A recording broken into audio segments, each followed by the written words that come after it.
اللہ اللہ اللہ اللہ اللہ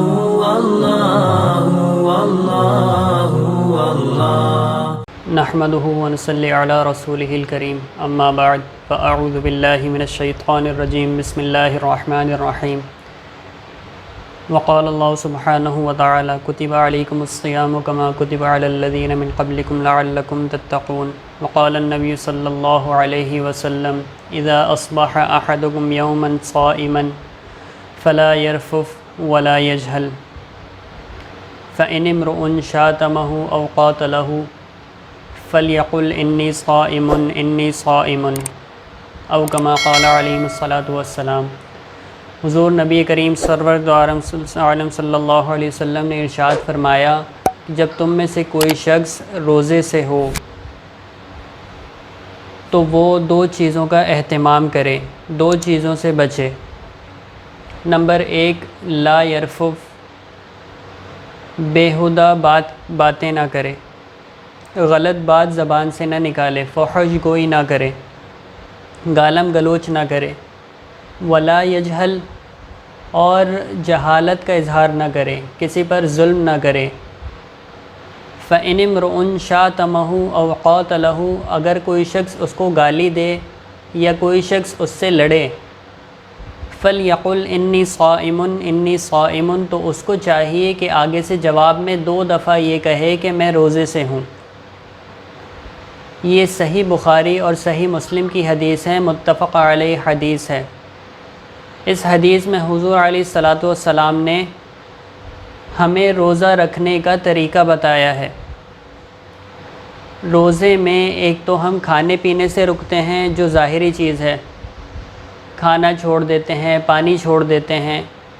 ایک روزے کی وہ چیزیں ہیں، وہ فرائض ہیں یا وہ آداب ہیں جس کا تعلق اس کے باطن کے ساتھ ہے، اور وہ یہی ہے کہ انسان کم از کم درجے میں اپنی زبان کو کنٹرول کرنا سیکھے۔ حدیث شریف میں آتا ہے من لم یدع قول الزور والعمل به فلیس للہ حاجۃ فی ان یدع طعامہ وشرابہ، اگر کوئی شخص جھوٹی بات کہنا نہیں چھوڑتا، جھوٹے کام نہیں چھوڑتا، غلط کام نہیں چھوڑتا، تو اللہ کو ایسے شخص کے روزہ رکھنے کی کوئی ضرورت نہیں ہے۔ دیکھیں، ایک ہوتا ہے روزے کا صحیح ہونا۔ آپ کسی مفتی سے جا کر پوچھیں گے نہ کہ میں نے صبح سحری کر لی تھی اور سحری کا وقت ختم ہونے سے پہلے کھانا پینا بند کر دیا تھا، اور جب اذان ہوئی افطاری کا وقت ہوا میں نے افطاری کر لی، تو میرا روزہ ٹھیک ہوا یا ٹھیک نہیں ہوا؟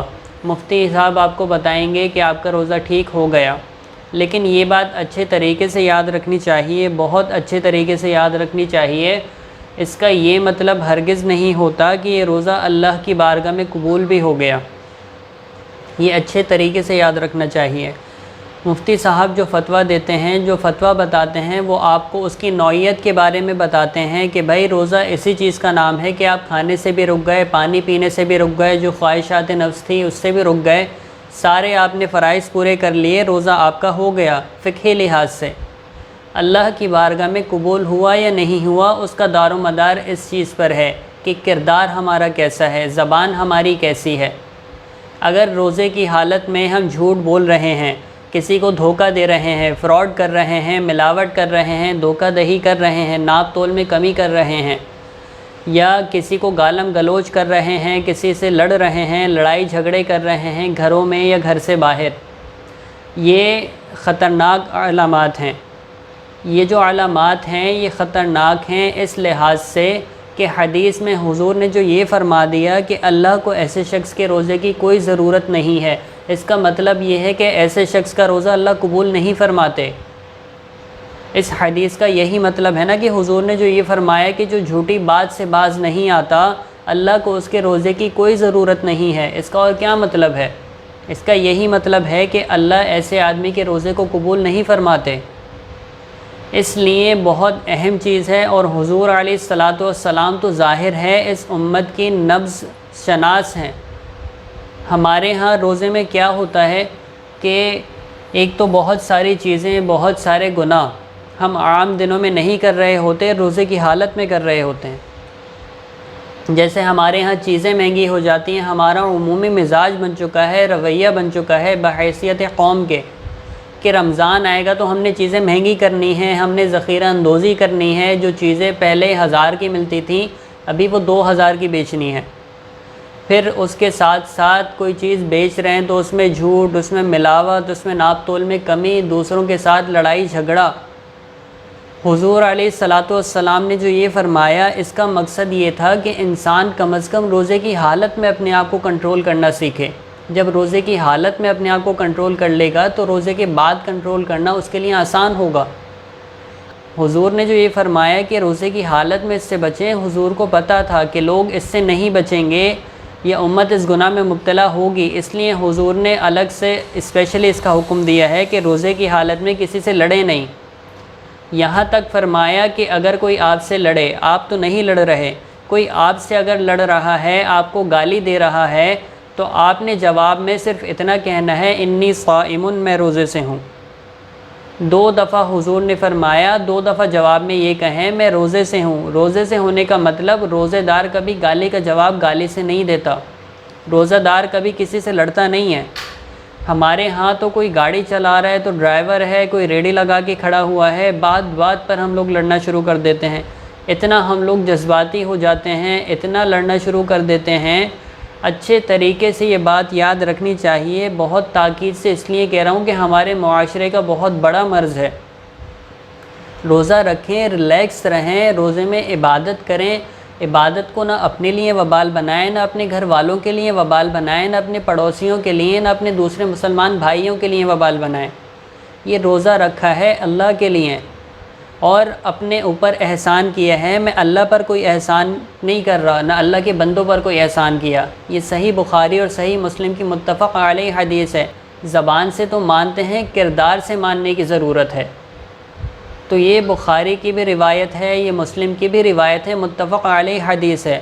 اسی طرح حدیث شریف میں آتا ہے، حضرت جابر بن عبداللہ رضی اللہ تعالی عنہ کا قول ہے، وہ فرماتے ہیں اذا صمت فلیصم بصرک، جب تم روزہ رکھو تو تمہاری آنکھ کا بھی روزہ ہونا چاہیے، ولسانک، تمہاری زبان کا بھی روزہ ہونا چاہیے، ودعن کا اذا الجار، اور پڑوسیوں کو تکلیف دینے سے بھی بچانا ہے، وَلْيَكُنْ عَلَيْكَ سَكِينَةٌ وَوَقَارٌ، اور آپ کی شخصیت میں ایک وقار ہونا چاہیے، سکون، اطمینان اور سنجیدگی آپ کی شخصیت میں ہونی چاہیے۔ اور آگے فرماتے ہیں وَلَا تَجْعَلْ يَوْمَ صَوْمِكَ وَيَوْمَ فِطْرِكَ سَوَاءً، کہ روزے کا دن اور جس دن آپ کا روزہ نہیں ہے، ان دونوں دنوں کو برابر مت بنائیں۔ یہ شریعت کا مطالبہ ہے کہ ایک آپ کے وہ دن ہیں، وہ شب و روز ہیں جن میں روزہ نہیں ہوتا، ایک وہ شب و روز ہیں جن میں روزہ ہوتا ہے۔ شریعت کا مطالبہ یہ ہے کہ ان میں فرق ہونا چاہیے، پتہ چلنا چاہیے انسان کے کردار سے کہ یہ روزے سے ہے۔ حضرت جابر بن عبداللہ رضی اللہ تعالی عنہ فرماتے ہیں کہ روزے میں اس چیز کا اہتمام ہونا چاہیے۔ تو یہ بہت اہم چیز ہے جس میں غفلت کی جاتی ہے، اور اس میں غفلت بہت زیادہ عام ہے۔ یہ وہ چیز ہے جس سے روزے کی قبولیت مشکوک ہوتی ہے، اور جتنے یہ گناہ کے کام ہیں، جھوٹ بولنا، چغلی کرنا، غیبت کرنا، حسد کرنا، گالی دینا، کسی سے لڑنا ہے، بد نظری کرنا ہے، گانے سننا ہے، کانوں کا غلط استعمال ہے، ان سارے کاموں سے روزہ مکروہ ہو جاتا ہے۔ روزہ ان ساری چیزوں سے مکروہ ہو جاتا ہے۔ گانے سنے گا، بد نظری کرے گا، گالی دے گا، کوئی اس قسم کا کام کرے گا تو روزہ مکروہ ہو جائے گا۔ اسی طرح روزے کے کچھ مکروہات ہیں جن کا تعلق ان چیزوں کے ساتھ ہے کہ کوئی شخص پانی منہ میں لے کر، جیسے بار بار لوگ پانی کو منہ میں پھرا رہے ہوتے ہیں یا کلی کر رہے ہوتے ہیں بار بار، اس طریقے سے بار بار یہ عمل کرنا، اس طرح سے بھی روزہ مکروہ ہو جاتا ہے۔ اسی طریقے سے پہلے بھی عرض کیا کہ ٹوتھ پیسٹ اگر روزے کی حالت میں کیا جائے، اس سے بھی روزہ مکروہ ہو جاتا ہے۔ اس کی وجہ یہ کہ اس کے ذرات حلق میں پہنچنے کا اندیشہ ہوتا ہے، اور اگر ذرات حلق میں پہنچ جائیں تو اس سے تو روزہ ٹوٹ جائے گا۔ مکروہ اس وقت تک ہے جب تک ذرات حلق میں نہ پہنچیں۔ اسی طرح بلا ضرورت روزے کی حالت میں ڈرپ لگانا، بلا ضرورت طاقت کی انجیکشن لگانا، اس طرح کے جو کام ہیں یہ بھی روزے کی حالت میں مکروہ ہیں، ان سے روزہ مکروہ ہو جاتا ہے۔ اگر ضرورت کی وجہ سے ڈرپ اور انجیکشن لگایا جائے، اگرچہ طاقت کا تو اس سے روزے پر کوئی فرق نہیں پڑتا۔ ایک مکروہات وہ ہیں جن کا تعلق ہمارے رویوں کے ساتھ ہے، ہم نے ان دونوں مکروہات سے بچنا ہے۔ کھانے پینے سے متعلق جو مکروہات ہیں اس سے بھی بچنا ہے، ہمارے رویوں سے متعلق جو مکروہات ہیں ان سے بھی بچنا ہے۔ ان چیزوں کا اہتمام ہوگا تو اللہ تعالیٰ کی ذات سے امید ہے کہ پھر ہمارے روزے اللہ کی بارگاہ میں قبول ہوں گے۔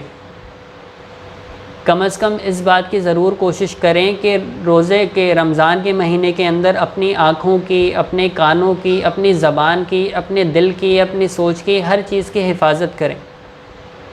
اگر رات بھر نہ سوئیں تو کم از کم رات بھر اس رات کو گناہوں کے اندر نہ گزاریں۔ بہت عمومی طور پر دیکھا جاتا ہے کہ جیسے ہی روزہ ختم ہوتا ہے، مغرب کے بعد سے لے کر فجر کے بعد تک کا ایک الگ ماحول ہوتا ہے جس میں یہ معلوم ہی نہیں ہوتا کہ یہ رمضان کا مہینہ ہے۔ اگر نیک اعمال نہ کریں تو گناہوں کے ذریعے سے اپنے اچھے اعمال کو ضائع بھی نہ کریں، کہ مغرب کے بعد سے وہی اپنا پرانا ماحول، گانے سننے کا، فلمیں دیکھنے کا، ڈرامے دیکھنے کا، یہ سارے معاملات شروع ہو جاتے ہیں۔ اللہ پاک ہم سب کی حفاظت فرمائے اور اللہ پاک صحیح معنوں میں اپنے رمضان المبارک کو گزارنے کی توفیق نصیب فرمائے۔ وآخر دعوانا ان الحمد للہ رب العالمین۔ اللہ اللہ اللہ